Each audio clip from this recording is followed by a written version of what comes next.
beserta seluruh delegasi dari BNPT, Badan Nasional Penanggulangan Teror dan LPSK serta masyarakat Indonesia yang hadir baik langsung di KJRI maupun secara virtual melalui Zoom. Assalamualaikum warahmatullahi wabarakatuh. Waalaikumsalam warahmatullahi wabarakatuh. Salam sejahtera untuk kita semua. Pertama-tama marilah kita panjat upaya khususnya pencegahan dan penanggulangan terorisme di Indonesia. Sedangkan LPSK sebagaimana dimaklumi juga sangat penting dalam memberikan perlindungan kepada saksi dan korban atas berbagai tindak kejahatan. Untuk itu kami mohon kiranya berkenan setelah ini Bapak Ketua LPSK untuk mewakili para wakil ketua berkenan memberikan saran dan masukannya. Setelah itu dilanjutkan oleh Bapak Kepala BNPT. Sekali lagi saya ucapkan terima kasih. Wabillahi taufiq wal hidayah. Wassalamualaikum warahmatullahi wabarakatuh. Bapak Komisaris Jenderal Polisi Dr. Boy Rafli Ahmad, yang terhormat Ibu Susila Nengtyas dan Pak Edwin Partogi Pasaredu, para wakil ketua LPSK, ada Pak Andika, salah satu deputi di BNPT, ada Pak Kris, salah satu direktur di BNPT, dan saudara-saudara sekalian yang berbahagia.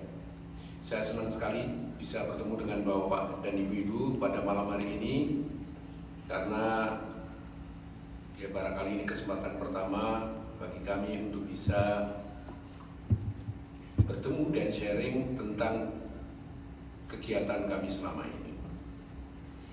LPSK ini adalah satu lembaga mandiri, lembaga negara mandiri yang lahir setelah reformasi.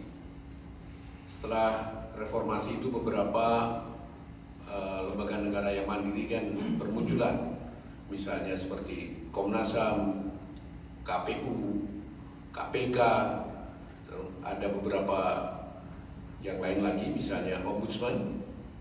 Nah, LPSK ini adalah lembaga mandiri yang lahir paling belakangan.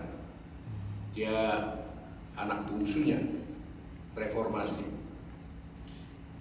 LPSK didirikan pada tahun 2008 setelah 2006 itu keluar Undang-Undang tentang Perlindungan Saksi dan Korban yang merupakan inisiatif dari masyarakat sipil di Indonesia yang melihat masih ada problema besar dalam reformasi, terutama reformasi dalam bidang hukum.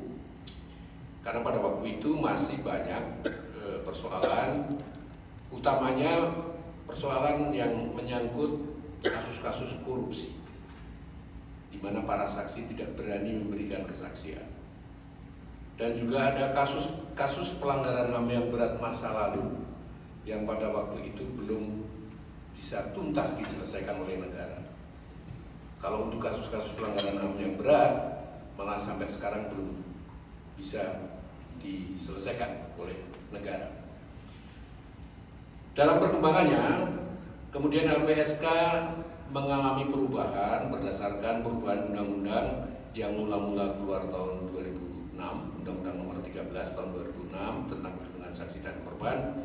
Kemudian undang-undangnya diubah menjadi Undang-Undang Nomor 31 tahun 2014. Di sini LPSK mendapatkan penambahan jenis tindak pidana yang menjadi prioritas harus ditangani. Kami sekarang menangani 9 tindak pidana, diantaranya adalah kasus korupsi, kasus pelanggaran HAM yang berat, terorisme, kekerasan seksual pada perempuan dan anak, kemudian kasus yang dilahirkan dari luar untuk diimplan ke negara kita.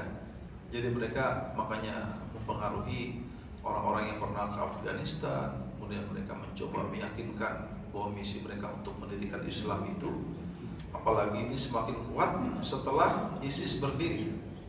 Jadi Al-Qaeda dengan ISIS itu kalau boleh dibilang ISIS itu anaknya Al-Qaeda, karena yang mendirikan itu adalah wakil dari Osama bin Laden, Abu Bakar al-Baghdadi, yang kemudian mereka merilis ke seluruh dunia bahwa negara Islam itu akan berpusat di Irak dan Syria.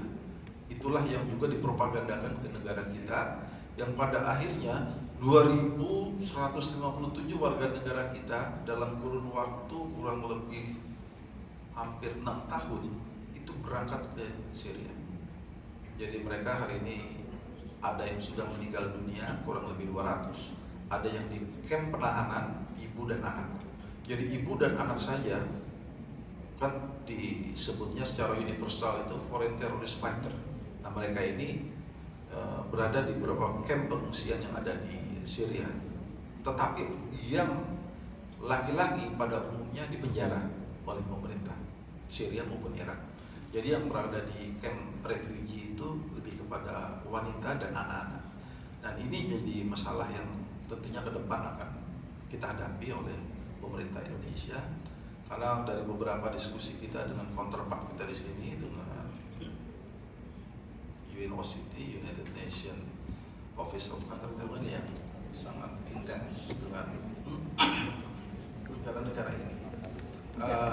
Narasi ataupun gambaran kehidupan masyarakat di negara-negara Jazirah Arab itu memang menjadi bagian yang kami manfaatkan untuk bisa melakukan semacam pencerahan.